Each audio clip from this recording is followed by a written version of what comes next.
Hello everyone, my name is Hilda. Welcome back to my channel. As I said in my Omniscient Axe video, I am actually going to film painting this transonic razor. Well, hopefully it'll actually go well because my eyesight is very poor, and if it's a lot of my head in the frame in the way, I might have to figure things out.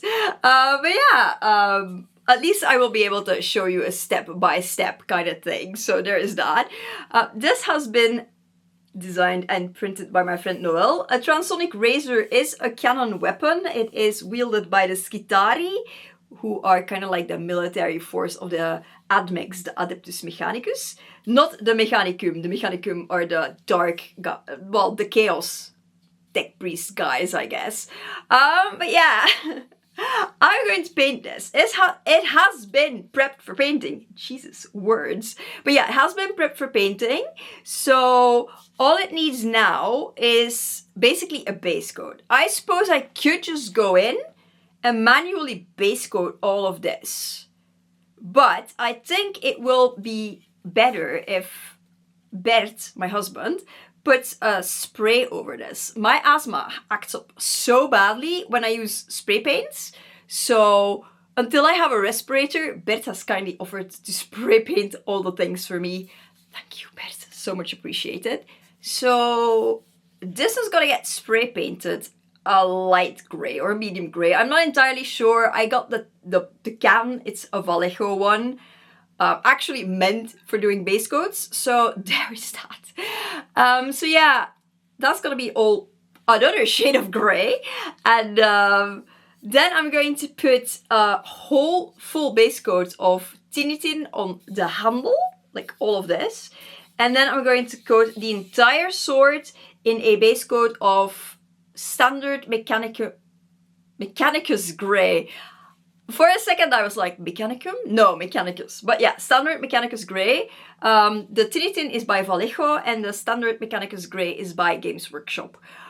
So that's gonna be the starting point after it's been base coated. So let's do that first.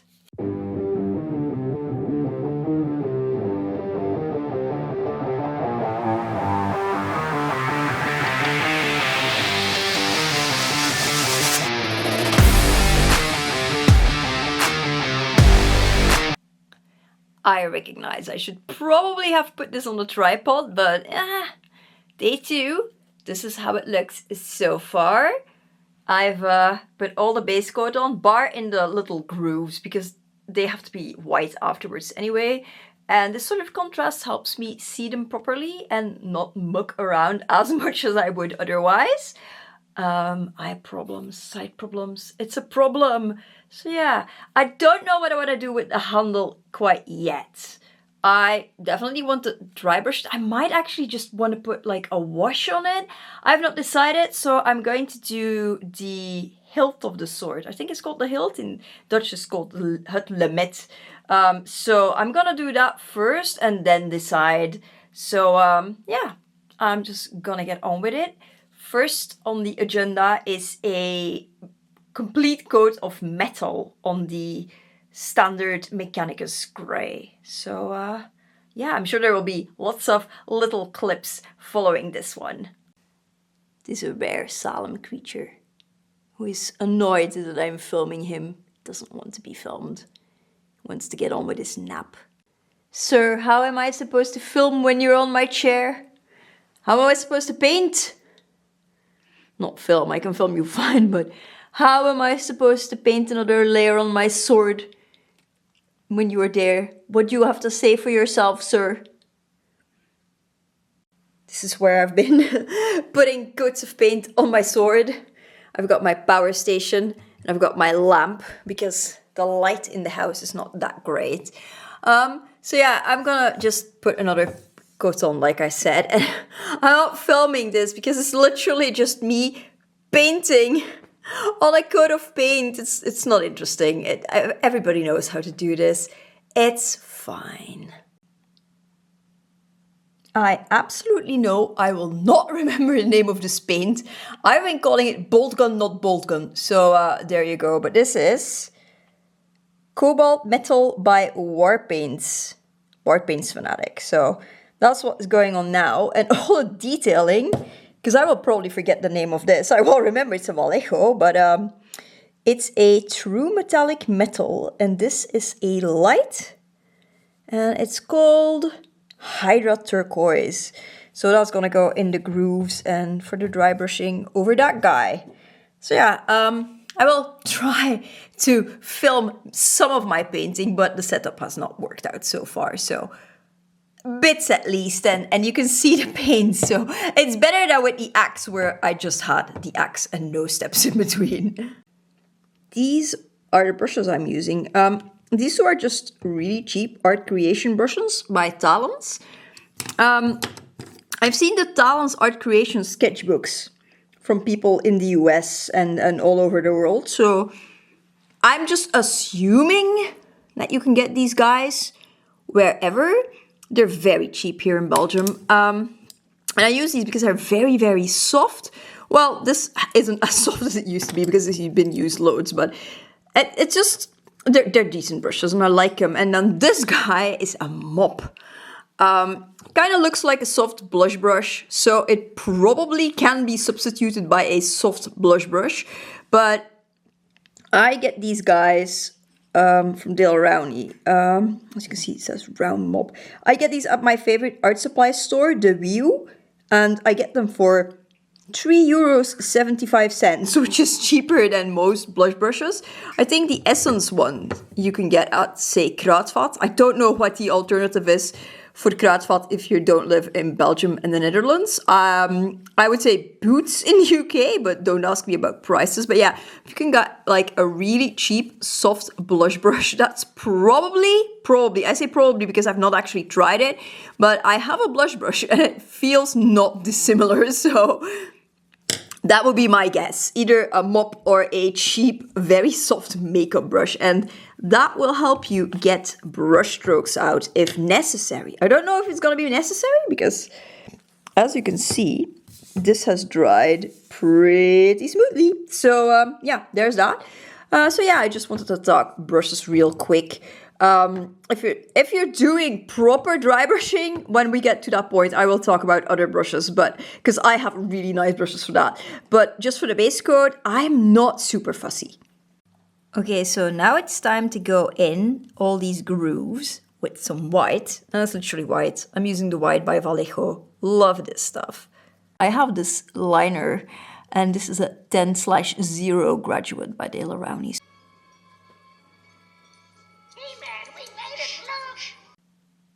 So all the white's been put in. It doesn't have to be the neatest job because I'm going to put some Hydra Turquoise over this anyway. And then I'm gonna dry brush with this guy as well, like on the sides, like very fine dry brushing. And this is Skink Blue. This is an actual dry brush paint, so there is that. I've tested some paints in my sketchbook to see what I liked best. So that's what I'm gonna do. And then afterwards I will touch up all the Tinny Tin on the handle. And I will probably put a very light dry brush of rust on there to make it like, just give it a little bit more dimension. I might put a wash on, but I'd have to check because I'm going to Antwerp tomorrow anyway. So I have to check Games Workshop. I might not get any painting done tomorrow, but we'll see. So yeah, that is still up in the air, but this will eventually get finished. So yeah, this will probably not be a today thing because this is still drying and it needs to be like properly dry, bone dry. Before I can put the Hydra Turquoise on. So it might be a tomorrow thing. So I will probably continue watching the very, very, very cheesy 80s He-Man movie, Masters of the Universe. I love that. I saw the trailer for the new one and I don't really know what to think of it. I also, whilst waiting for paint to dry in between layers, made a lot of duck stitch markers and I'm going to hunt them out amongst the hellhounds because last week Anna, one of our members, passed away sadly, far too young, and she loved ducks, so I ordered a bunch of little ducks and I made stitch markers with them because stitch markers are also little trinket charms. They're good for a lot of things. You can use them as earrings, you can attach them to something, to your zipper. They're very small, so they'll be easy to attach somewhere on a costume if somebody wants them. I probably have way too many of them because this is like 25 plus guys. Or maybe like 25, definitely more than 20 in here. So I probably have too many, but better too many than too few. So yeah, this is what I'm doing, and I will continue, if not tomorrow, another day, and I will see you later.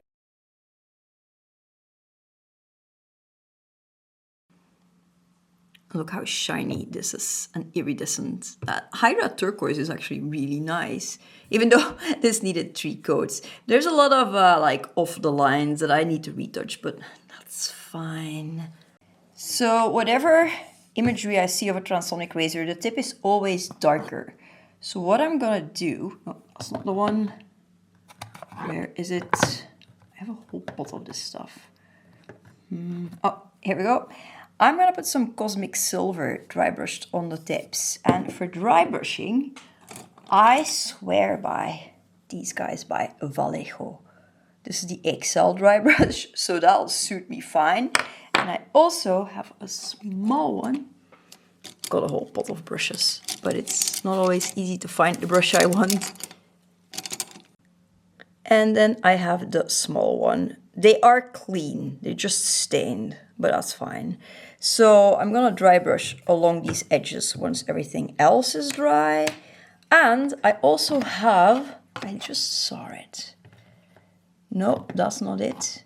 Yes, I have metal medium, but it's shimmery on its own. So maybe, because my dry brush paint is actually not the Hydra, it's the Hydra Turquoise. It's just a matte dry brush from Games Workshop. So I might actually go over with this to give it extra sparkle.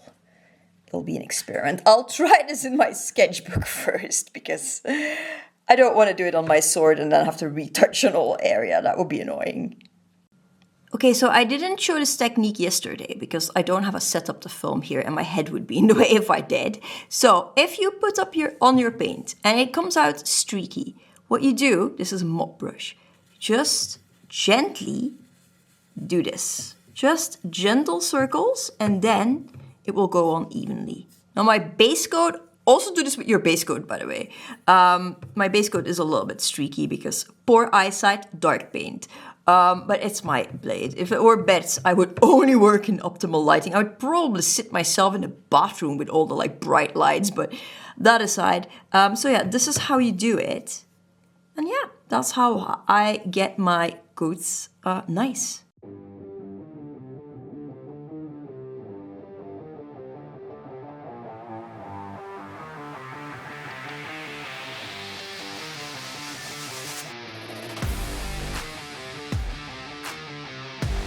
And I'm done. It's done. Hooray. Big shout out to Rutger, who works at the Antwerp Warhammer store, because yesterday I put this in a giant tote bag. I have a tote bag that actually fits a transonic razor. And I walked it into the the Warhammer store. I still want to say Games Workshop store, but anyway. And Rutger was there, and I didn't think he'd be there. I didn't know he works on Friday, so I was like, Rutger, I'm so happy to see you. Because at that point, I had just done like some basic work. So I had a good idea of the colors. And I was like, I need more contrast on this. And then he helped me find out which paints to get and which techniques to use. In the end, I put Black Templar. I think it's a layer paint, but it might be a contrast as well. I have no idea. And I did that here, and like just the recesses to darken them out. And then I used Brass Scorpion to put in some very light dry brushing because it's just like 1 or 2 shades lighter than Tinny Tin. So huge thank you to Rutger for like saving my painting ass, so to speak. And then the darker parts. Initially, I tried to darken them with Cosmic Silver by Green Stuff World, but it wasn't dark enough to my liking, and this morning I was just so fed up and I went in with fountain pen ink. I used Eclipse by Diamine and I literally finger painted it on, put some on with a brush and rubbed it in with my fingers. Will this water activate if it gets wet? Undoubtedly, but I mean, it doesn't damage the other paint, so I would just have to recoat it. So that's fine because I have loads of Eclipse, and as far as I know, Eclipse is not discontinued, so I can always get some more at Sakura Fountain Pen Gallery, which is my go-to place. My go-to place for fountain pen stuff. But yeah, I actually quite like how it came out. Is this a perfect paint job? Hell no! Am I happy with it? Yes. And that's literally all that matters. Also, fountain pen ink on miniatures, it works. You can get some really cool effects. I have done it in the past. Repeatedly. And I shall do it in the future as well. Because I have a lot of fountain pen ink and I enjoy mucking about. And yeah, so this is my transonic razor. I hope you like how it came out, because I did. And if you don't like it, that's fine. We can't all like the same thing. So yeah, I kind of want to get Bert like an ultramarine sword, so I can paint that as well. Because I am now fresh out of weapons to paint. You know, I could paint minis. I really could. I could just go and paint Drazyn. And maybe I should. Maybe I should just be good and tackle my grey pile of shame. It's not humongous. It's not as big as Bert's. But it should get tackled at some point. I suppose this was kind of like a grey pile of shame item. But yeah, now it's done. It is no longer a grey pile of shame item. And I can actually take this out and go cosplay with it. Because that's the advantage of doing Rogue Trader. As long as you're staying away from some Xenos weaponry, Chaos weaponry, and Custodes weaponry, you're fine. And if I ever want to do a Tech Priest, because I kind of do want to do like a very lightly augmented Tech Priest from either Ryza or Tigrus, you know, an orange one. Definitely an orange one, because obviously an orange one. And I'm thinking like Logos department, like Solana of Mars. That sounds like super fun. Yeah, so I at least have like weaponry of Tech Priests, because I have my other one's an Omniscient Axe, so that is at least cost efficient. And also I'd like to say, like, I only have so much space, and this is true. I'm literally looking at a lightsaber that is like parked against my desk. So it's not an expensive lightsaber, it's like the around €50, you know, plasticky toy ones that they sell in Disneyland Paris and its ilk. I got it years and years ago. But yeah, that's how little space we have. I'm going to have to find like a wall mount method for this guy. Because I really wouldn't know where to leave it otherwise. And Bert is getting his sword that Sam painted for him next week, so then that has to live where this guy is currently living. So I need to find some space, some hanging methods. I'm thinking like really cool like clothes hangers and just like putting them in there, because that's what I did with my broom. I have a whole system that is like you can put hats and stuff on top of it and bags, and then it has like 2 really big hooks, and I just like clicked my broom in them. So that seems like a really good idea to me. So eventually I will find a method to do this.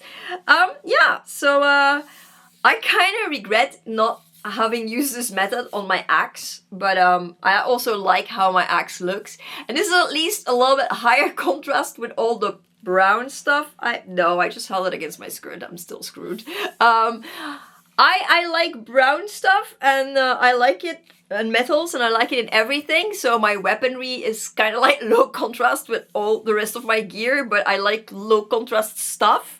So that's on me. And yeah, let me know in the comments down below if you had a transonic razor to paint, how would you paint it? tell me your color scheme, because that seems like really fun, seeing other people's color, or reading other people's color schemes. Anyway, that was it for this video. I hope you enjoyed more Warhammer shenanigans. I swear to you, the next video will be a knitting video. Anyway, I hope you enjoyed this video. Give it a like and subscribe if you haven't already and want to stick around for more shenanigans in motion. And hit that notification bell and leave a comment and all that good stuff, because it really helps me out. The algorithm does not like me. C'est la vie. What can you do? And hopefully I will see you in the next one. Bye bye!